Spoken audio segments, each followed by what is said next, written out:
नमस्कार, मैं डॉक्टर रवि राय आप सभी दर्शकों का हार्दिक स्वागत करता हूं। प्रिय दर्शकों, आज हम चर्चा करेंगे एक दर्शक की जन्म कुंडली विश्लेषण का। वह कई दिनों से मैसेज कर रहे थे और हम सप्ताह में 1 या 2 दिन जन्म कुंडली विश्लेषण लेकर के आते हैं और बाकी दिन हम ज्योतिष ज्ञान की चर्चा करते हैं। तो मेरा आप लोगों से अनुरोध है कि कृपया आप लोग थोड़ा सा धैर्य बनाएं। सभी की जन्म कुंडली का विश्लेषण होगा, हाँ थोड़ा वक्त लग सकता है क्योंकि बाकी विषय भी उतने ही आवश्यक हैं ताकि आप समझ सकें। और मुझे खुशी हुई कि इन्होंने मेरे कॉन्सेप्ट को समझा। मैंने राज लक्षण योग पर चर्चा की थी और इन्होंने इसे बिल्कुल ठीक समझा और यह कहा कि गुरुजी मेरी जन्म कुंडली में भी यह योग है, परंतु ये तो आप ही बता सकते हैं कि इसमें कितना बल है। देखिए, ज्योतिष एक ऐसा शास्त्र है जो आप भी सीख सकते हैं। थोड़ा सा आप एफर्ट लगाइएगा तो आप भी जान जाएंगे कि इसमें कितना बल है। और मेरा यही उद्देश्य है कि आप सभी लोग घर बैठे ज्योतिष सीख सकें और ज्योतिष शास्त्र से लाभान्वित हों, न कि इससे डरें। यह शास्त्र कभी से भी डराने के लिए नहीं बना था, परंतु दुख की बात है कि कुछ लोग इससे भयभीत हो जाते हैं और कुछ लोग भयभीत कर देते हैं, जो कि गलत है। ये हमें ये ग्रह जो सितारे जो हैं, जो तारे हैं, ये हमारा मार्गदर्शन करते हैं और ये हमसे कहना चाहते हैं कि थोड़ा सा हम कुछ अपनी आदतों में बदलाव करके, कुछ पूजा पाठ करके ग्रह को अपने अनुकूल कर सकते हैं और अपने जीवन में सकारात्मक बदलाव ला सकते हैं। तो आइए आज इनकी जन्म कुंडली पर हम चर्चा करते हैं। क्या कहती है इनकी जन्म कुंडली? तो जो लोग ज्योतिष के विद्यार्थी हैं या जो लोग ज्योतिष पर शोध कर रहे हैं, उनके लिए मैं डेट ऑफ बर्थ बता दूं। इनका डेट ऑफ बर्थ है 18 जून 1995 और समय है 11:45 PM और जगह है पौड़ी। इनका जो लग्न है यह कुंभ है और इनकी राशि भी कुंभ है। इनका जन्म शतभिषा नक्षत्र के चतुर्थ चरण में हुआ है और इस नक्षत्र का स्वामी होता है राहु। तो वहीं इनका जो लग्न नक्षत्र स्वामी है वह गुरु है। इनकी कुंडली में कुछ अच्छे योग भी हैं और कुछ कमियां भी हैं, जो कि अमूमन सभी के कुंडली में अच्छे योग होते हैं और सभी की कुंडली में कुछ कमियां भी होती हैं। तो हम दोनों पर चर्चा कर लेते हैं। देखिए, कुंभ लग्न और कुंभ राशि और शतभिषा नक्षत्र, ये तीनों जो मिलकर के आपका स्वभाव बना रहे हैं, वह आपको बहुत मेहनती बना रहे हैं और आपके अंदर दृढ़ इच्छा शक्ति है, प्रबल इच्छा शक्ति है और आप सत्यता और ईमानदारी पसंद करने वाले व्यक्ति हैं। यानी आप अपने जीवन में ट्रुथ को, ऑनेस्टी को बहुत ज़्यादा इम्पोर्टेंस देते हैं। आपका लग्न 20 अंश पर है और लग्न आपका बलवान है, लेकिन आपके लग्नेश शनि जो कि मीन राशि में स्थित हैं जन्म कुंडली के द्वितीय भाव में, और शनि 0 अंश पर हैं। यह परिस्थिति ठीक नहीं है, इस पर हम चर्चा करेंगे। अभी एक बार ग्रहों की पोजीशन को बता दूं तो वही लग्न में चंद्रमा है 19 अंश पे, तृतीय भाव में केतु हैं 9 अंश पे, चतुर्थ भाव में शुक्र और बुध हैं और दोनों 16 अंश पे हैं वृषभ राशि में, पंचम भाव में सूर्य हैं 3 अंश पर मिथुन राशि में, सप्तम भाव में मंगल हैं 18 अंश पर सिंह राशि में, नवम भाव में राहु हैं 9 अंश पर तुला राशि में और दशम भाव में गुरु हैं 14 अंश पे और ये वक्री भी हैं। तो आपकी जन्म कुंडली वाकई कुछ मायनों में बड़ी अच्छी है। लग्नेश का द्वितीय भाव में जाना आपके धन के प्रति लगाव को दिखाता है, क्योंकि यह भाव धन भाव भी है। और आपने कुछ प्रश्न पूछे हैं, जिसमें एक प्रश्न आपका यह भी है कि क्या मैं करोड़पति बन पाऊंगा, मेरे जीवन में धन की स्थिति कैसी रहेगी, यह आपने जानना चाहा है। अब देखिए कितना वैज्ञानिक है। लग्न कौन है? लग्न आप स्वयं हैं। लग्न आपका मन मस्तिष्क है, आपकी मन स्थिति का द्योतक है, तो वहीं आपके व्यक्तित्व का परिचायक भी है। अब लग्न जब धन भाव में जाएगा तो आपका मस्तिष्क चला गया धन के भाव में, यानी धन के बारे में सोचना, धन को कैसे बढ़ाया जाए, विरासत में मिली संपदा को कैसे आगे बढ़ाया जाए और कैसे अपनी मेहनत से, अपने पुरुषार्थ से, अपने भुजाबल से, अपने बाहुबल से कैसे अपने धन को और बढ़ाया जाए, इसमें भी जो आपका मन है वह लगा रहता है। अब चूंकि शनि में पर्याप्त बल नहीं है, इसलिए विलंब हो रहा है, लेकिन आपके जीवन में सफलता भी मिलेगी। वो इसलिए मिलेगी कि आपकी जन्म कुंडली में जो चतुर्थ भाव में शुक्र और बुध की युति है, यह कई योगों का सृजन कर रही है। चतुर्थ भाव में शुक्र और बुध एक साथ स्थित होकर के लक्ष्मी नारायण योग बना रहे हैं, तो वहीं आपके जन्म कुंडली में केंद्र त्रिकोण राजयोग भी लग रहा है, क्योंकि चतुर्थ भाव के स्वामी है शुक्र और पंचम के स्वामी है बुध, और चतुर्थेश और पंचमेश केंद्र में स्थित हो गए हैं, और यह लक्ष्मी नारायण योग बनाता है। और यह योग जीवन में व्यक्ति को धन खूब देता है, साथ ही प्रसिद्धि भी देता है और लोकप्रियता भी देता है। तो ये स्थिति भी बड़ी अनुकूल दिख रही है। तो वहीं शुक्र 16 अंश पर बलवान स्थिति में है और अपनी ही राशि में मालव्य योग बना रहे हैं। अब वृषभ राशि में चतुर्थ भाव में मालव्य योग बनना, पंचमहापुरुष योग बनना आपके व्यक्तित्व के लिए बहुत अच्छा है। तो वहीं आपके भूमि भवन वाहन और सुखों के लिए भी यह श्रेष्ठ सिद्ध होगा आपके जीवन काल में। आपकी जन्म कुंडली में आपने कहा कि राजलक्षण योग के बारे में आपने चर्चा की, तो राजलक्षण योग भी आपकी जन्म कुंडली में बन रहा है। देखिए, लग्न में चंद्रमा, तो वहीं दूसरे भाव चतुर्थ भाव में शुक्र और बुध, तो सप्तम भाव में मंगल, खैर मंगल की गणना नहीं होती राजलक्षण योग में, यह दूसरा योग बन जाएगा, इसी बारे में बताऊंगा।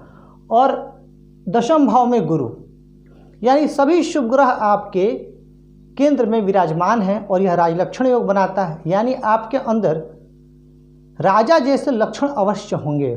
हाँ, अब राजा बनना ये आपकी जन्म कुंडली के राजयोगों पर निर्भर करता है। लक्षण का अर्थ हुआ आप अपने स्वाभिमान के लिए आप विशेष सजग रहेंगे और आप नौकरी तो करना चाहेंगे लेकिन बहुत दबाव में नहीं। आप उस नौकरी को प्राथमिकता देंगे जहां आपकी बात भी सुनी जाए, आपकी बात भी रखी जाए। अब देखिए, ये जो चारों केंद्र आपके ग्रहों से ऑक्युपाइड हैं, ये बनाता है चतुसागर योग। शास्त्र कहता है कि यदि जन्म कुंडली के चारों केंद्र में ग्रह हों तो चतुसागर योग बनता है, और यह योग जातक को जीवन में खूब संपत्तिवान बनाता है और बहुत प्रसिद्धि भी देता है। तो वहीं आपकी जन्म कुंडली में लग्न और चंद्रमा दोनों से दशम भाव में गुरु हैं, तो यह अमला योग भी बना, और साथ ही दशम भाव में गुरु की होने की वजह से आपकी जन्म कुंडली में वसुमती योग भी बना। शुभ ग्रहों का केंद्र में होना और गुरु का दशम में होना और शुक्र की वजह से आपकी जन्म कुंडली में कुल दीपक योग भी बना। यानी इतने गजब के श्रेष्ठ योगों में आपका जन्म हुआ। लेकिन मैं बार बार एक बात कहता हूँ कि अगर लग्न या लग्नेश दोनों में से कोई भी कमज़ोर होता है तो हमें राजयोगों का पूर्ण लाभ नहीं मिलता। अब इससे आप निराश मत होइएगा, मैं उपाय बता दूंगा आपको क्या करना है जिससे आप जीवन में सफल हो सकेंगे। अब यहाँ पर मैं आपके केतु और राहु का विवेचना कर दूं। केतु और राहु आपके, राहु भाग्य भाव में है, लेकिन राहु आपके नवमांश कुंडली में D9 चार्ट में नीच के हैं, सूर्य, राहु और केतु। अब यहाँ से मैं आपके प्रश्नों को लेता हूँ कि आपके मुख्य प्रश्न क्या क्या हैं। तो आपने जो पहला प्रश्न पूछा कि क्या मैं PCS के एग्ज़ाम में सफल हो पाऊँगा, यानी आप पब्लिक सर्विस कमीशन में जाना चाहते हैं। अब देखिए, पब्लिक सर्विस कमीशन के लिए दशम भाव का बलवान होना आवश्यक है। तो दशम भाव में गुरु हैं और साथ ही दशम भाव पर मंगल की दृष्टि है, चतुर्थ दृष्टि, और यह मंगल का अपना ही घर है। अब इस स्थिति में यह भाव तो काफ़ी बली हो गया जो आपका चतुर्थ भाव है, माफ़ कीजिएगा दशम भाव है। चतुर्थ दृष्टि जब मंगल की जा रही है तो यह भाव अपने आप में बहुत बलवान हुआ, और दशम भाव आपका शुक्र और बुध से भी दृष्ट है। तो कहीं न कहीं दशम भाव पर चार ग्रहों की दृष्टि, यह दृष्टि और दशम भाव की सशक्त स्थिति, क्योंकि यह राज्य सुख का भाव है, तो यह इशारा कर रहा है कि आपके मन और मस्तिष्क में सरकारी सेवा में उच्च पद की अभिलाषा बहुत ज़्यादा रहेगी, और वह सही भी है। तो यहाँ से तो आप बिल्कुल निश्चिंत रहें, दशा पर बाद में आऊँगा। और राज्य सुख देने के लिए सूर्य का भी विचार किया जाता है। तो सूर्य आपकी जन्म कुंडली में पंचम भाव में है, तो सूर्य स्वामी हैं आपके केंद्र के, और केंद्र के स्वामी होकर के त्रिकोण में गए हैं। तो सूर्य की भी स्थिति ठीक है, लेकिन आपके D9 चार्ट, मैं कहता हूं कि नवमांश कुंडली का बड़ा महत्व है, तो D9 चार्ट में सूर्य आपके नीच के हो गए हैं।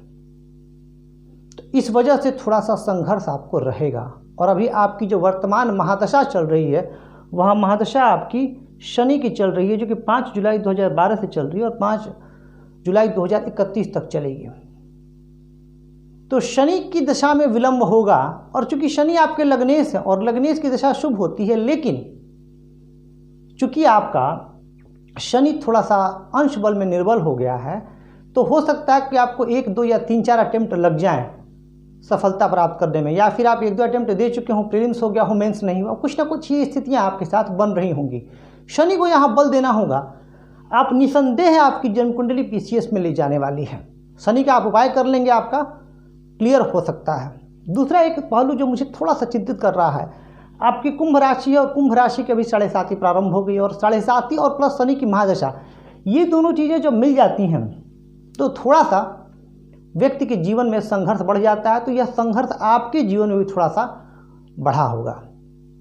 अब मैं आपके दूसरे प्रश्न पर आ जाता हूं, जो आपने पूछा है कि शेयर मार्केट में सफलता का क्या योग है। तो देखिए, शेयर मार्केट में का विचार हम जन्म कुंडली के पंचम भाव से करते हैं, और पंचम भाव आपकी जन्म कुंडली में वहाँ सूर्य है, और राहु जो है आपके नवमांश कुंडली में नीच के हो गए हैं। तो जब राहु नवमांश कुंडली में नीच के हो गए हैं, तो आपको शेयर मार्केट, और राहु की दृष्टि भी है पंचम भाव पे, नवम दृष्टि, तो शेयर मार्केट में जो सफलता का योग है वह उतना ज़्यादा अच्छा नहीं दिख रहा है। और अभी इस समय 7.5 के समय मैं आपको कहूँगा, आप निवेश से अभी थोड़ा दूर रहिए, और ट्रेडिंग एकदम मत कीजिएगा। हाँ, किसी एक्सपर्ट का ओपिनियन लेकर के आप निवेश कर सकते हैं, आपको सफलता मिलेगी। तीसरा प्रश्न आपने पूछा है कि धन की स्थिति कैसी रहेगी। तो धन की स्थिति तो बहुत अच्छी रहेगी। शनि की महादशा के बाद जो दशाएं आएंगी, खास करके बुध की महादशा, वह महादशा आपके जीवन काल में आपको श्रेष्ठ धन लाभ कराएगी, क्योंकि बुध आपके पंचमेश हैं, अष्टमेश भी हैं, लेकिन पंचमेश होकर के शुभ हैं, और शुक्र के साथ हैं, दशम से संबंध है। तो यह दशा आपको खूब अर्थ लाभ और धन लाभ देगी। अब आपके एक और प्रश्न पे आ जाते हैं कि आपने पूछा कि वैवाहिक जीवन कैसा रहेगा। तो देखिए, विवाह स्थान में मंगल हैं, 18 अंश पे मजबूत हैं, थोड़ी सी समस्या है यहाँ, और वहाँ मंगल अग्नि तत्व के ग्रह हैं और अग्नि तत्व की राशि में ही स्थित हैं। तो ये स्थिति थोड़ा सा परेशान करने वाली है। वैवाहिक जीवन में सामंजस्य के साथ ही आपका जीवन ठीक से चल पाएगा। विवाह करते समय आपको यह ध्यान रखना होगा कि आप अपनी राशि और कुंडली सप्तम भाव के बल के अनुसार अपना विवाह तय करें, तो आपका कल्याण होगा। एक और प्रश्न आपका ले लेते हैं। आपने पूछा है कि क्या आपकी पत्नी या आपकी जीवन साथी नौकरी में होंगी। अब देखिए, यहाँ पर मंगल दशमेश हैं, और दशमेश होकर के सप्तम भाव में आए हैं, यानी कर्म का एक संबंध बन रहा है आपके सप्तम भाव से। तो जब दशमेश सप्तम भाव में आते हैं, तो इसकी संभावना बनती है कि जो जीवन साथी या पार्टनर होता है वह नौकरी में होता है। तो यहाँ पर आपकी जन्म कुंडली में यह संभावना दिख रही है। दूसरी बात कि आपके मंगल यहाँ बैठ कर के धन भाव पर भी उनकी दृष्टि है, और मंगल और शनि का एक आंशिक संबंध भी बन रहा है। तो कहीं ना कहीं से यह कहा जा सकता है कि आपकी जो जीवन साथी होंगी वह नौकरी में होंगी, या किसी न किसी माध्यम से आपको उनसे धन लाभ होगा, क्योंकि विवाह के लिए सप्तम के साथ साथ पुरुषों की कुंडली में शुक्र की भी स्थिति विचारणीय हो जाती है। तो आपके शुक्र बहुत अच्छी स्थिति में है। तो इसकी वजह से जो है, थोड़ा सा यदि आप सामंजस्य बिठा करके चलें, तो आपका वैवाहिक जीवन भी सुखमय रहेगा, और आपको अपने जीवन साथी से भी आर्थिक सहयोग मिलने की पूरी संभावना है। अब मैं थोड़ा सा कंक्लूड कर दूं। सबसे पहले आपको अपने जन्म कुंडली में लग्नेश को बलि करना है। यदि आपने लग्नेश को बलि कर लिया, तो आपकी समस्याएं दूर हो जाएंगी। जो संघर्ष आपके जीवन में चल रहा है, वह संघर्ष आपका दूर हो जाएगा। आपका लग्न नक्षत्र स्वामी गुरु है, तो गुरु जिनका लग्न नक्षत्र स्वामी होता है, वह आध्यात्मिक होते हैं और धर्म कर्म में भी विशेष रुचि लेते हैं। आपके अष्टमेश चतुर्थ भाव में शुक्र के साथ हैं, तो ज्योतिष शास्त्र में भी आपको रुचि रहेगी और आपकी कुंडली में बनने वाले जो इतने राजयोग हैं ये कहीं ना कहीं अपना असर दिखाएंगे आपके व्यक्तित्व में और आपको एक धनवान व्यक्ति बनाएंगे। आप कुलदीपक होंगे और आपकी सोच भी बहुत अच्छी होगी। और चूँकि कुंभ राशि के हैं आप, तो कुंभ राशि के व्यक्ति दूसरों का भला करना चाहते हैं, तो आपके अंदर दूसरों को भला करने की, दूसरे को जीवन स्तर को सुधारने की भी बहुत ज़्यादा ललक रहेगी और आप इसका प्रयास भी करेंगे। आपका जो नक्षत्र स्वामी है वह राहु है, तो शतभिषा नक्षत्र वाले व्यक्ति, क्योंकि इनका स्वामी राहु होता है, तो ये दिमाग के बड़े तेज होते हैं और ये अपने जीवन में अचानक निर्णय भी लेते हैं और कई बार ये निर्णय इनको लाभ भी पहुंचाते हैं, तो कई बार इनको नुकसान भी होता है। आपके भाग्येश तो बहुत बली हैं शुक्र, लेकिन भाग्य भाव में राहु है और राहु की वजह से आपके भाग्य में अवरोध है, तो आपको इस राहु का भी उपाय करना होगा। केतु की तृतीय भाव में स्थिति कई बार भाई बहनों की कमी करती है और यदि भाई बहन होते भी हैं तो उनसे मनमुटाव देती है, उदासीनता रहती है उनके प्रति और कई बार आपके मेहनत में भी ये कमी करेंगे, तो आपको मेहनत में कमी नहीं करनी है। क्योंकि शुक्र और बुध का प्रभाव बहुत अच्छा है, तो आपकी वाणी कौशल बहुत अच्छी होगी और माता पक्ष से आपको विशेष लगाव रहेगा। गुरु के दशम भाव में स्थिति दशम भाव को बहुत बली कर रही है और यह इस बात का इशारा कर रहा है कि आपके पिता की ओर से, या चूँकि दृष्टि चतुर्थ भाव पर माता की ओर से कोई एक व्यक्ति बहुत ज़्यादा धर्म कर्म में, अध्यात्म में रहे होंगे या उनकी समाज में बहुत अच्छी ख्याति और प्रतिष्ठा भी रही होगी। कुल मिला जुला करके देखो तो मेरा मन प्रसन्न हो गया आपकी जन्म कुंडली को देख करके। लेकिन अभी वर्तमान जो दशा है शनि की और 7.5 जो चल रही है और शनि का अंश बल में कम होना, ये तीन ही चीज़ें आपके लिए संघर्ष का कारण है, तो आपको बस इसका ध्यान रखना है। बाकी आपकी जन्म कुंडली बहुत ही अच्छी है।